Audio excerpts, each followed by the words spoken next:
MCQs आ रहे हैं, picture based question भी देखने को मिले हैं और ज्यादा नहीं एक ही क्वेश्चन आया पिक्चर बेस्ड आ जाता है। और फिर बेटा केस स्टडीज भर भर के आती हैं एंड डायरेक्ट क्वेश्चंस भी आते हैं। भाई अभी हिम्मत रखनी है, बस तुम कर लोगे, मुझे तुम्हारा पे पूरा भरोसा है। सर पढ़ें कैसे? तो बेटा आपके लिए कॉमर्स अड्डा 24/7 बहुत सारी चीजें ला रहा है। पेपर पास आ गया है और बिजनेस स्टडीज का पेपर है भाई, और उसमें जो याद करना था उसके अलावा सब कुछ याद आ रहा है। बस बिजनेस स्टडीज में क्या क्या होता है, सारे कंसेप्ट सब कुछ दिमाग से गुल होता जा रहा है।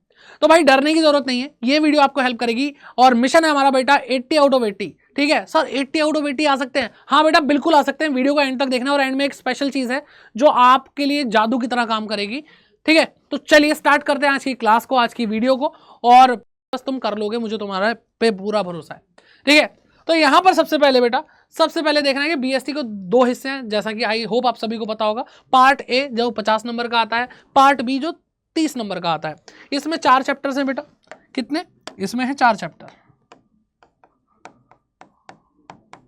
और यहां पर है बेटा 8 चैप्टर्स। ठीक है अब बेटा ये कुछ भी हो सकता है कि आप बहुत इंटेलिजेंट बच्चे हैं, या फिर आपको बीएसटी अच्छी ही नहीं लगती, आपका थोड़ा मामला खराब है बीएसटी के साथ, तो हो सकता है कि आपको ये वाला पोर्शन ज़्यादा अच्छा लगे, ये वाला पोर्शन ज़्यादा अच्छा लगे। लेकिन मैं 5 ऐसे चैप्टर बता रहा हूँ जिसको आप सबसे पहले कर लो 50%। 12 चैप्टर ना, 12 में से 12 नहीं बेटा 5 चैप्टर ही आपको 50% से ज़्यादा दिला सकते हैं। तो बेटा ये आता है प्रिंसिपल ऑफ मैनेजमेंट सबसे पहले, फिर आता है बेटा ऑर्गेनाइजिंग, फिर डायरेक्टिंग। ये बेटा चैप्टर्स कमाल के हैं, और ये तीनों चैप्टर पार्ट ए के हैं। और पार्ट बी से भी बेटा बहुत इंपॉर्टेंट चीज़ है बेटा फाइनेंशियल मैनेजमेंट। ठीक है एंड लास्ट आता है मार्केटिंग। बेटा ये चैप्टर अगर आपने कर लिया, आपको मोर देन 50% तो इन 5 चैप्टर से ही आ जाएंगे। ठीक है ये 5 चैप्टर आपके लिए इतने काम के होने वाले हैं।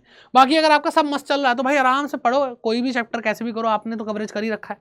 अगर नहीं कर रखा और अभी डर लग रहा है तो पहले ये वाले कर लो। ठीक है चलिए अब बेटा टाइप्स ऑफ क्वेश्चन यहाँ पे समझने की जरूरत है। 4 तरह के क्वेश्चन आते हैं बेटा, 4 तरह के क्वेश्चन आते हैं बीएसटी में। एक एमसीक्यूज, ठीक है एमसीक्यूज आ रहे हैं, पिक्चर बेस्ड क्वेश्चन भी देखने को मिले हैं और ज्यादा नहीं एक ही क्वेश्चन आएगा पिक्चर बेस्ड आ जाता है। ठीक है एमसीक्यू फॉर्मेट में देखा गया। और फिर बेटा केस स्टडीज भर भर के आती हैं एंड डायरेक्ट क्वेश्चंस भी आते हैं। अब इनको समझना क्यों जरूरी है बेटा फुल मार्क्स करने के लिए? तो बेटा देखो सिंपल सीधी बात क्या है कि आपको यहाँ पे एमसीक्यूज के साथ साथ एमसीक्यू फॉर्म में केस स्टडी भी पूछी जा रही है। तो इसका मतलब क्या है, यहाँ पे तो भाई मिक्स हो रहा है। केस स्टडी वैसे तो आ ही रही है, एमसीक्यू में भी केस स्टडीज आ रही हैं, और भाई बहुत प्यारी सी छोटी सी सिंपल सी केस स्टडी होती है, हो जाता है काम। ठीक है तो सबसे पहली चीज केस स्टडी को सॉल्व करने के लिए आपकी रीडिंग स्पीड अच्छी होनी चाहिए बेटा, रीडिंग स्पीड आपकी अच्छी होनी चाहिए। तो इस पर आपको ध्यान देना है।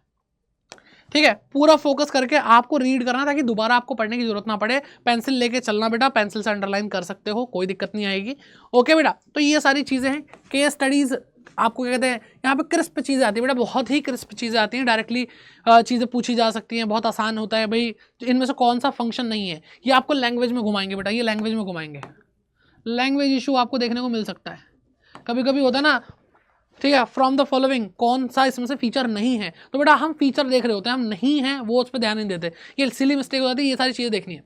अच्छा पिक्चर्स के लिए अगर हम बात करें पिक्चर बेस्ड, तो बेटा मैंने देखा है मार्केटिंग से क्वेश्चन आता है।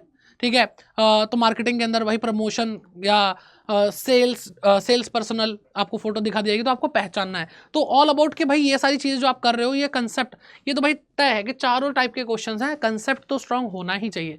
लेकिन स्टिल एक प्रैक्टिस अगर आप करके चलोगे ना, तो आपको एक हेजिटेशन नहीं होगा, ऐसा नहीं होना चाहिए अब ये क्या आ गया भाई पेपर में, पिक्चर बेस्ड क्वेश्चन भी आ सकते हैं, तो भाई पता होना चाहिए।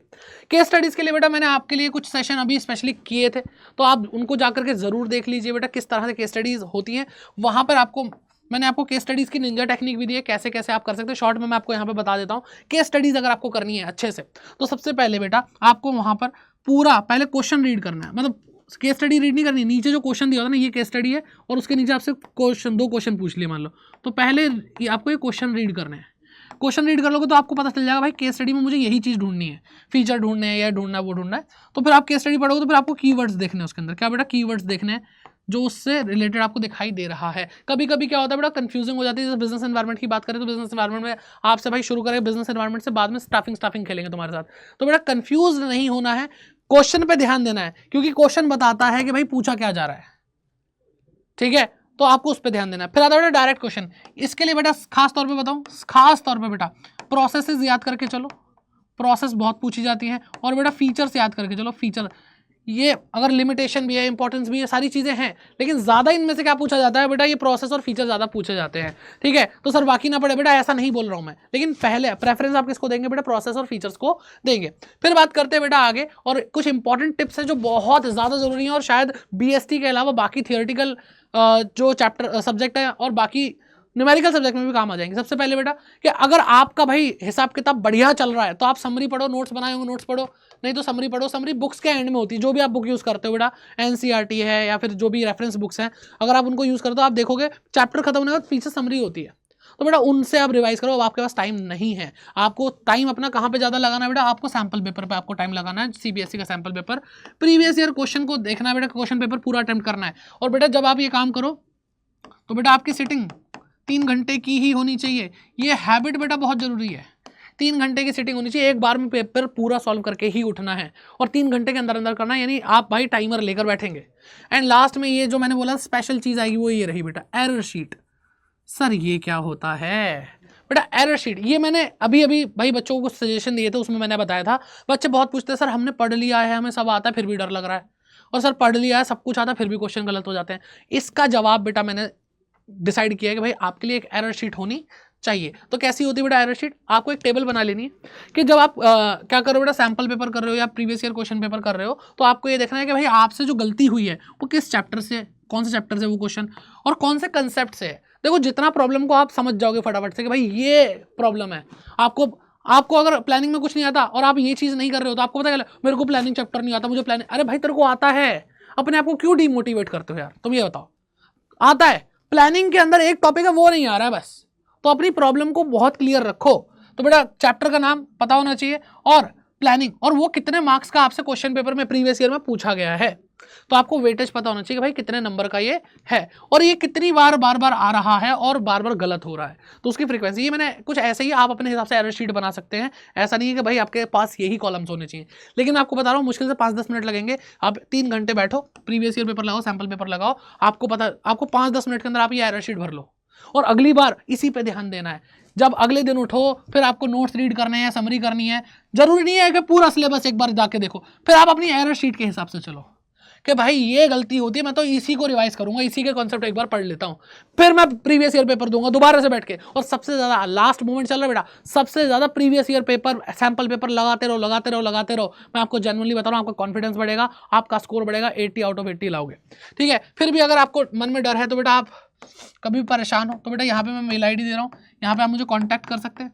ठीक है, बस बता देना यूट्यूब स्टूडेंट हो, ठीक है, तो मैं जल्दी से जल्दी रिप्लाई करने की कोशिश करूंगा। ठीक है, तो aman.mehta@adda247.com। सर पढ़ें कैसे? तो बेटा आपके लिए कॉमर्स adda247 बहुत सारी चीज़ें ला रहा है, ठीक है, बहुत सारी चीज़ें ला रहा है। ठीक है, संजीवनी सीरीज आप लोगों के लिए आ गई है, अकाउंटिंग को BSc सबकी आ गई है, BST पढ़ लो मस्त एकदम। और बेटा यहाँ पे आपका मैराथन हो चुके हैं BST की, अगर खासतौर पर बात करें तो बिजनेस स्टडीज़ का पार्ट A मैंने पढ़ा दिया, पार्ट B अमान सर ने पढ़ा दिया है। ठीक है, अकाउंटेंसी भी वैसे हो चुकी है, इकोनॉमिक्स भी पूरी हो चुकी है, तो आपके टेंशन नहीं है, मेन सब्जेक्ट कवर हो चुके हैं। ठीक है, तो आई होप आप लोगों के लिए ये वीडियो हेल्पफुल रही होगी। कौन सी चीज़ आपको सबसे ज़्यादा हेल्पफुल लगी फटाफट से इस चैट सेक्शन में, कमेंट सेक्शन में ज़रूर बताइएगा, और कोई प्रॉब्लम है वो लिख दो, और बाकी अपना प्यार बनाए रखो। ऑल दी बेस्ट, अच्छा करोगे बेटा। क्लासेस चल रही हैं, ठीक है, क्लासेस चल रही हैं डेली 7 बजे मैं पढ़ाता हूँ, 9 बजे शाम को अमान सर पढ़ाते हैं, और भी सेशन लगते रहेंगे। ठीक है, तो bye bye, take care, God bless you.